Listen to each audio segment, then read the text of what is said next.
Ladies and gentlemen, I'm going to show you how to type the theta symbol in Microsoft Word. So let us go. We're on our mobile device, and here we are going to use the up arrow on the bottom of our page. That will give us our menu, or what it would be is our ribbon. So we're going to tap on the home button and we are going to select insert. Once you've selected insert, you're going to scroll all the way down and look for equation. Now, once you've tapped equation, you can now insert some text. So once we tap inside our equation box, we can now look for our symbols on our keyboard.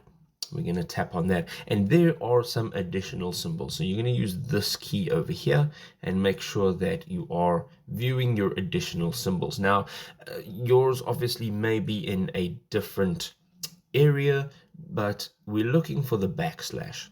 Okay, once we have typed the backslash, we're going to go back to our regular keyboard and we are going to type in theta. And once you hit space, you will see that the symbol applies. Now, this can be used for any other mathematical symbol just by simply using the backslash. If this was helpful, drop us a big old thumbs up. We'll see you next time. Cheers.